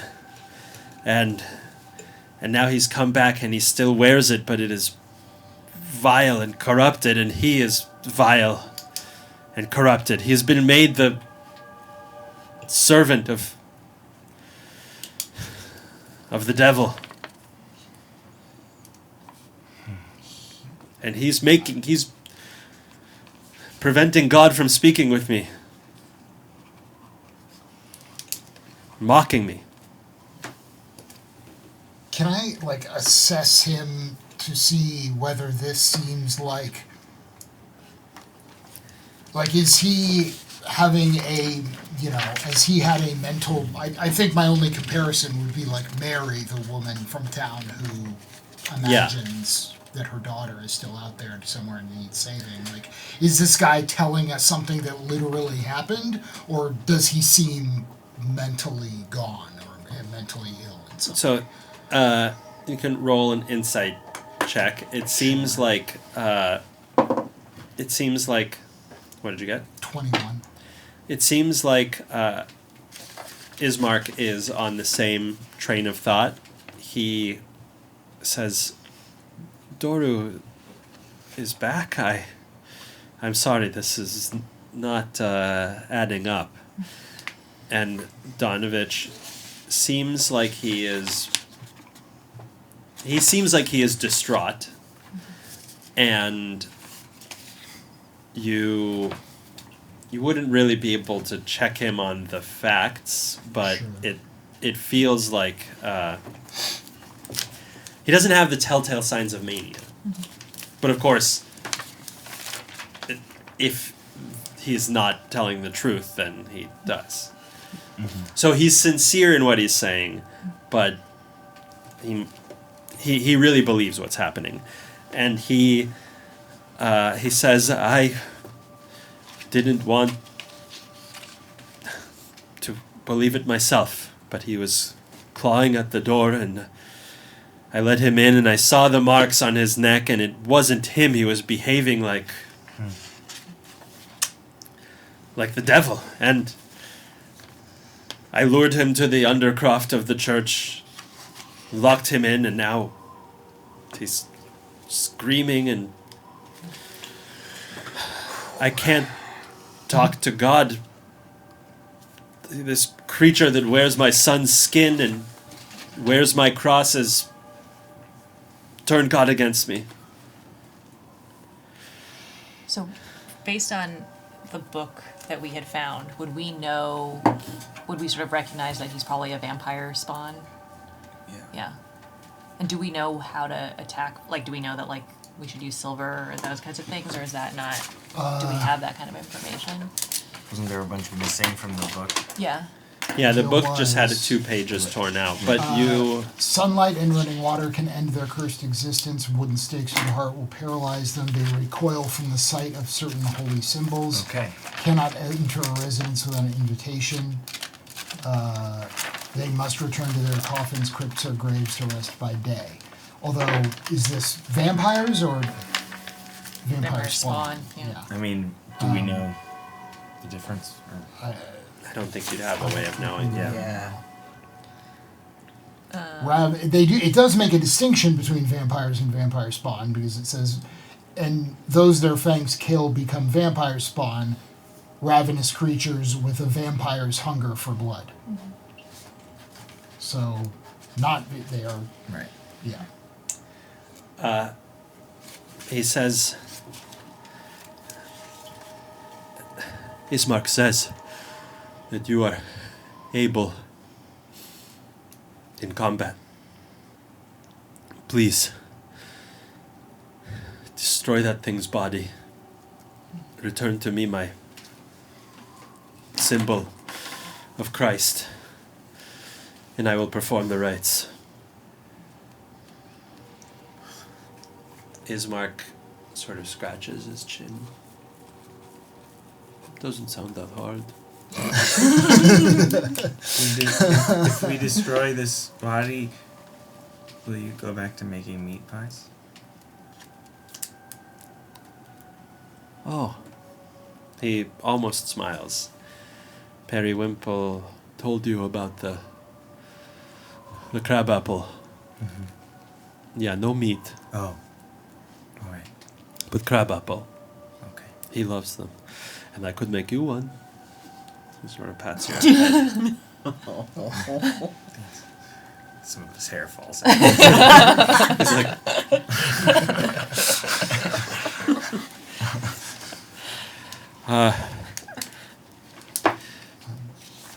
here. He holds a key out. I've locked him in, and he points to a rusted, heavy trapdoor in the corner of the chapel. You wouldn't happen to have any wooden stakes lying around, would you? He looks at a pew, sort of pulls at a leg, pulls it off. Here. Thank you.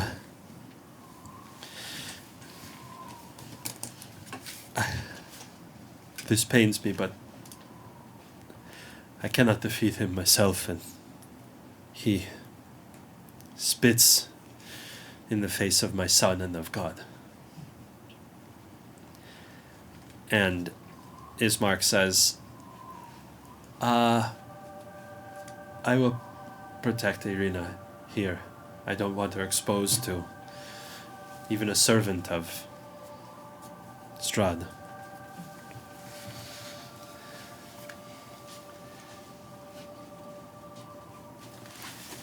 Well, I Will you proceed, please? think we should. If this thing gets loose, it could do quite a lot of damage.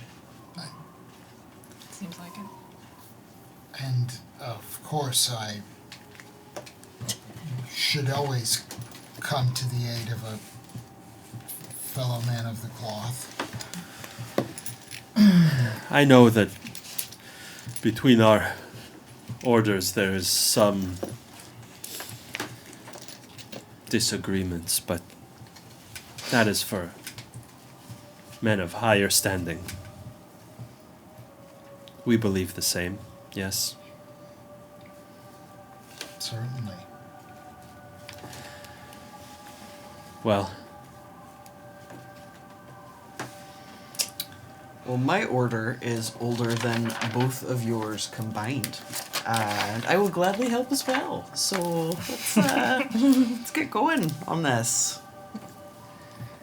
so you approach the trapdoor. Yeah. There is a thick and honestly not very effective looking padlock on it that you remove with the use of the key. And you see a staircase leading down into the church's undercroft. The walls are rough hewn and the floor is clay and earth. There are these rotting pillars at intervals that hold up, not very well, it seems. The weight of the wooden floor of the chapel above it. There's some candlelight from the chapel that's sort of slipping through the floor cracks, but no sign of any living thing in the gloom.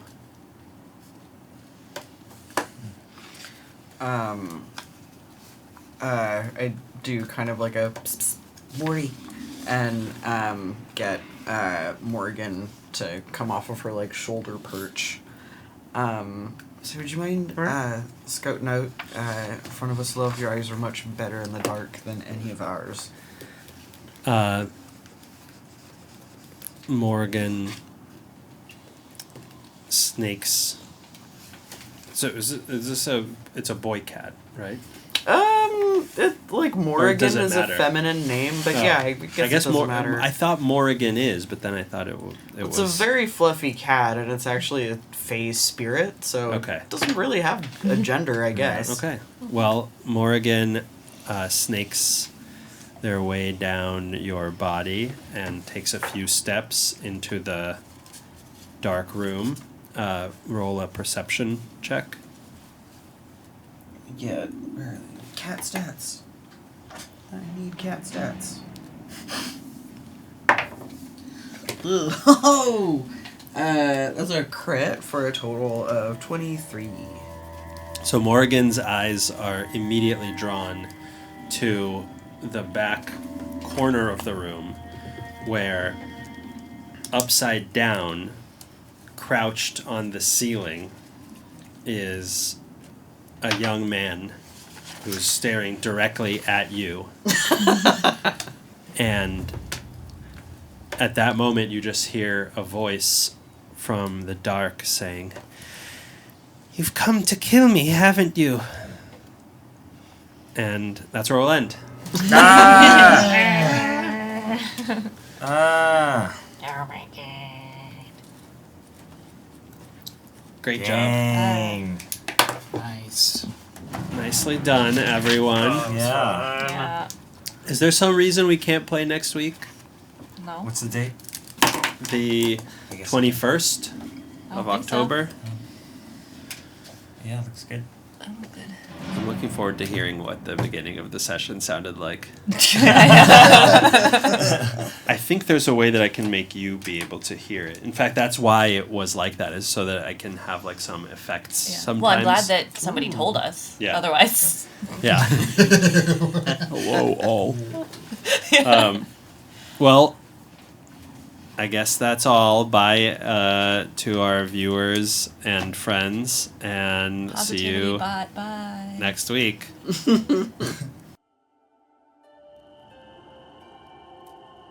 Not much is known about the sharp-featured androgynous figure come to Barovia in a high-coloured violet coat with closely shorn hair.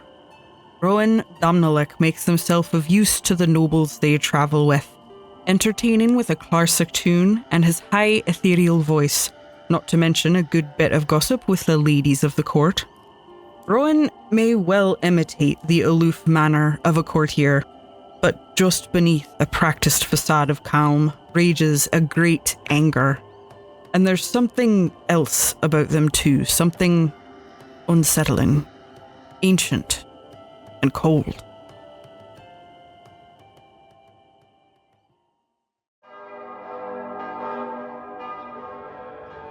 Father Esquivel is an ordained priest, sent far from home on missionary work. Though his vestments are threadbare, his hygiene limited, and his ecclesiastical knowledge a bit lacking, he is empathetic and friendly enough. He's on the younger side for a priest, but whatever his life before the cloth, it must weigh on him heavily, for physically he seems aged well beyond his years. He claims to be happy in company and sharing the difficulties of the road, but you might get the sense his smile is feigned.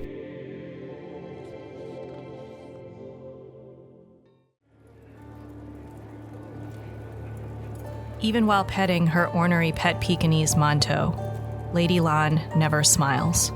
A severe Chinese lady dressed in elaborate silks and other finery, Lady Lan never seems to have a hair or jewel out of place. Despite having traveled many months through the deserts of the Silk Road and faced all manner of challenges, you will never see her with a smudge in her makeup. And yet, anyone who spends enough time with her will notice an anger glimmering behind this otherwise impenetrable exterior. Something must give.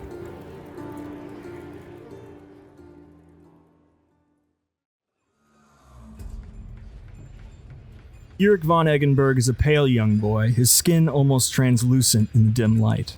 His eyes, the color of a stormy sea, hold a lifetime of unspoken sorrows, fixed upon the arabesques of the moldering wallpaper, seeking patterns that do not exist. His hair, a messy jet black patch, appears to be thinning. He moves with the jerky grace of a puppet, his limbs seemingly not entirely his own. Clutched firmly in his hand is a ruby brooch, a glimmer of hope in a life filled with darkness. Whispers follow him, telling of a noble lineage abandoned, a sinister apprenticeship, and a mysterious benefactor offering salvation in a distant land. There is an unsettling aura that surrounds him, a disquiet that hints at secrets best left undisturbed.